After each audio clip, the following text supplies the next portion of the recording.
안녕하세요. 뽕리입니다. 10월 4일 수요일 오후 6시 19분입니다. 오늘은 코스닥이 국내 증시가 올해 들어서 가장 많이 하루 중 하락한 날이어서 다들 많이 대응이 어렵고 힘드셨을 걸로 보여집니다. 자, 그러면 지금부터 오늘 준비한 방송 내용 한번 말씀드릴게요. 어제 미국 증시 상승을 예상을 했었는데 졸트 보고서가 구인 인원이 전월 대비 60만 명이 증가한 걸로 나오면서 나스닥이 1.86% 급락 마감했습니다.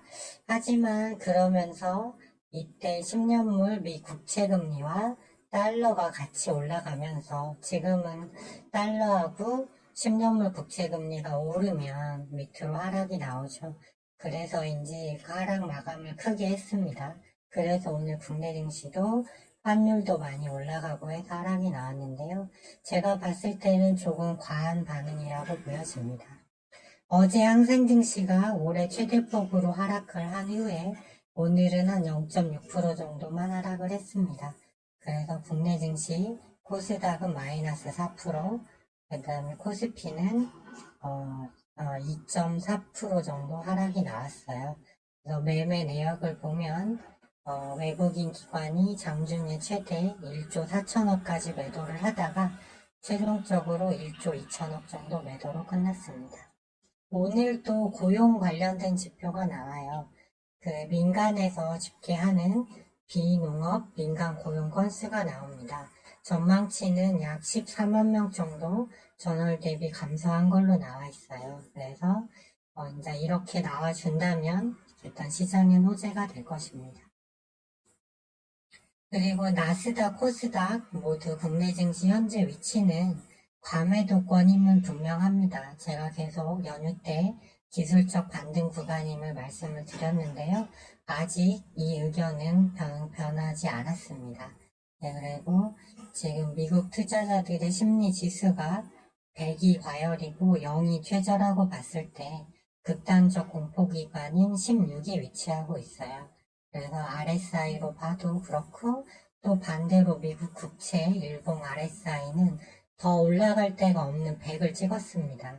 그리고 중기 시황에서 물가가 제일 중요하다고 말씀드렸는데 유가가 일단 90불대에서 머물고 있어요. 더 올라갈 수도 있지만 경기 침체 우려 속에서 러시아와 우크라이나의 감산만으로 유가가 더 위로 올라가기는 좀 어렵지 않나 이런 의견을 말씀드렸는데요. 지금 현재 브렌트가 90불대입니다.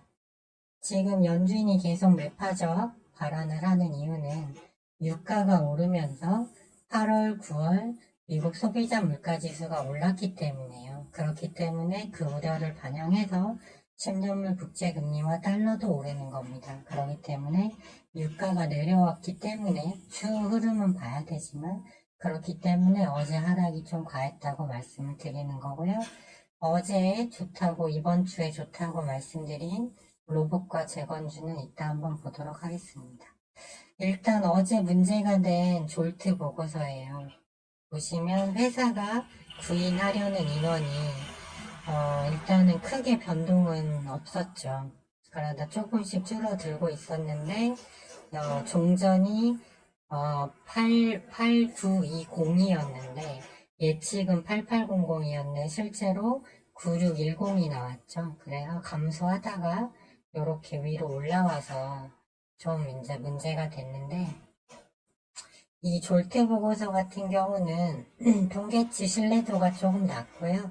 어쨌든 중기 치세는 중간중간 오르기도 하지만 하향 추세였어요. 그리고 어제 내용을 자세히 보면 이제 자발적으로 퇴직하는 인원 숫자가 그런 것들을 고려했을 때 그렇게 시장이 여기서 더 많이 내려갈 만한 그런 자리는 아니었는데 일단은 시장이 하락했으니까 그 부분은 좀 받아들여야 할 것 같고요. 일단은 이렇고 오늘 발표되는 ADP 비농업 부분 고용도 역시 통계치가 좀 신뢰도가 낮습니다. 이제 금요일날 나오는 이제 노동부 미국 노동부께 이제 정확한 자료라고 보시면 되는데요. 이거 같은 경우는 계속해서 좀 감소 추세를 보여왔어요. 이제 농업 부분을 제외한 나머지 쪽에서 고용이 줄어든다. 이 말은 고용 시장이 좀 나빠진다는 뜻이 되겠죠. 그래서 지난달에 371K였는데 이것이 177K까지 내려왔어요. 그래서 이때 증시가 많이 올랐죠. 근데 현재 예측치는 253K예요. 그러니까 약 22 정도가 내려가는 건데 좀 알아보니까 일부 투자사 의견은 이게 뭐 200만 200에서 180 사이를 왔다 갔다 하는 기관도 있다고 합니다. 그래서 일단 종전에 177K에 근접해서 나오면 큰 충격은 없을 것 같고요. 여기보다 내려간 153이 나온다면 오늘은 반등할 수 있을 것 같습니다. 일단 고용시장의 침체를 통해서 연준이 물가를 잡는다고 했는데 고용시장의 침체와 물가 하락 간의 직접적인 상관관계는 그리 높지 않아요. 오히려 공급되는 양이 늘어서 물가가 내려왔다고 보는 게 좀 타당할 것 같습니다. 그렇기 때문에 시장이 어쨌든 지금은 투자 심리가 취약한 구간이라서 고용시장의 침체냐 화랑이냐에 따라서 많이 움직이고 있지만 저는 여전히 유가가 흐름이 더 중요하다고 보고 있어요. 그리고 이 시간 현재 보시면 미국 국채금리가 아까 1.4%까지 올랐다가 0.25%로 내려왔고요.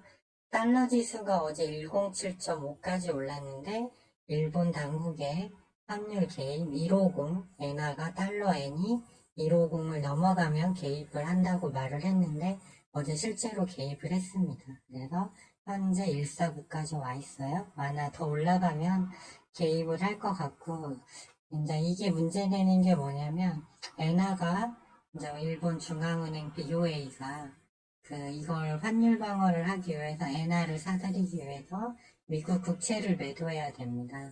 가뜩이나 바이든 정부가 국가 예산을 줄이지 않아서 지금 이 문제가 발생하고 있는 거거든요. 그런 상황에서 좀 수급 악화될 요인은 있지만 일단 달러는 106.5까지 내려왔고 유가도 오늘 오펙 회의가 있는데 일단 1% 정도 하락하면서 90불대를 깨기 직전입니다. 지금 90불이죠. 그래서 저는 고용시장보다 유가가 더 중요하다고 보는 입장에서 여기서 내려오면 국채금리와 달러가 더 위로 올라갈 명분은 없다고 여전히 보고 있습니다. 그리고 나스닥 선물 같은 경우 아까 장중에 0.7%까지 하락하다가 현재 0.2%까지 낙폭을 줄였고요. 다우존스 같은 경우도 0.4%까지 하락하다가 지금 양전한 상태입니다.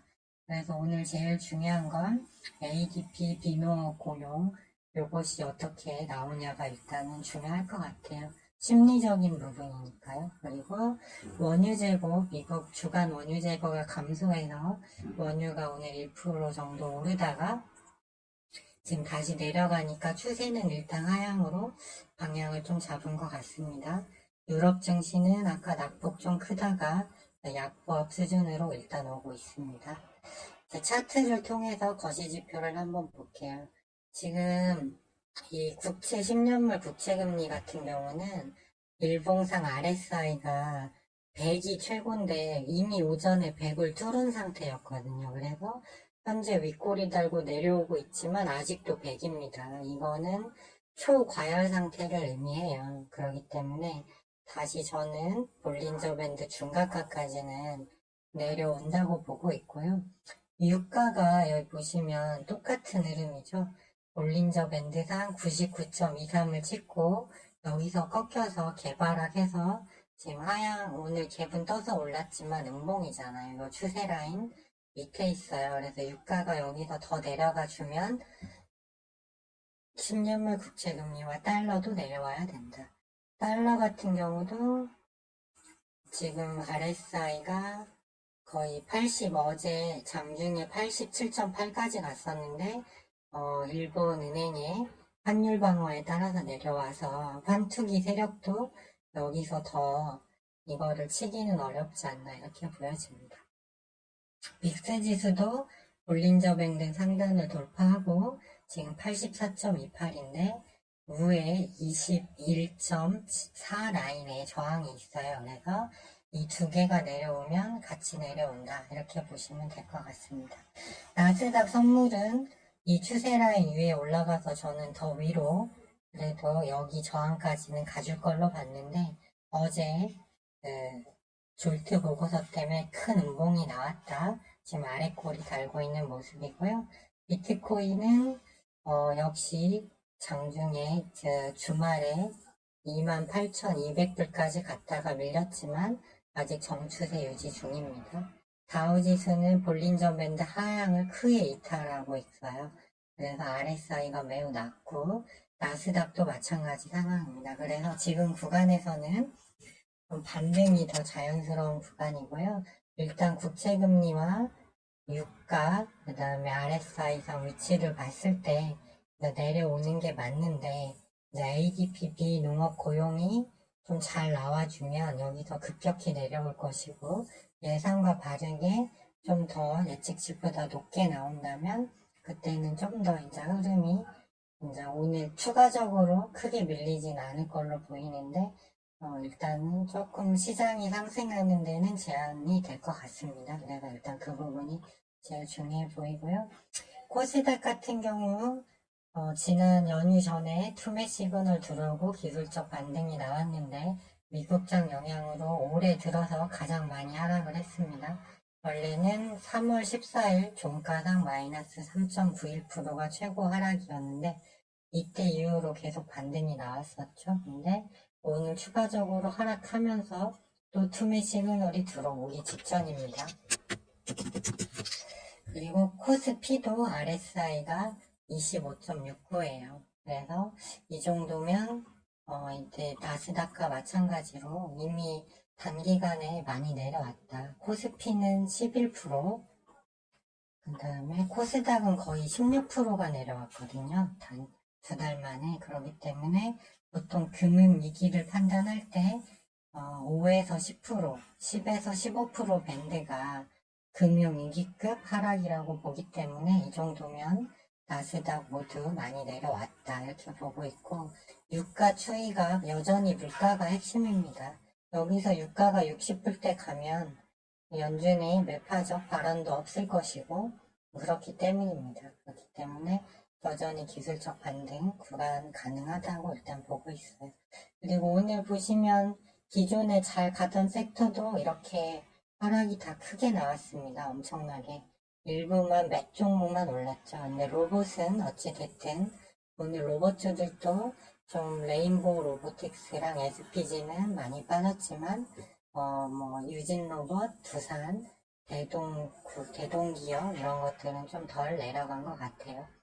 그래서 일단 내일 두산 로보틱스가 상장을 하는데 오늘 미국장이 어느 정도만 반등해서 끝내주면 두산 로보틱스에 많은 돈이 몰렸기 때문에 로봇주가 좀 움직이지 않을까 보고 있습니다. 그래서 내일도 여전히 로봇주 관심권에 좀 두는 게 좋지 않나 이렇게 보고 있고요.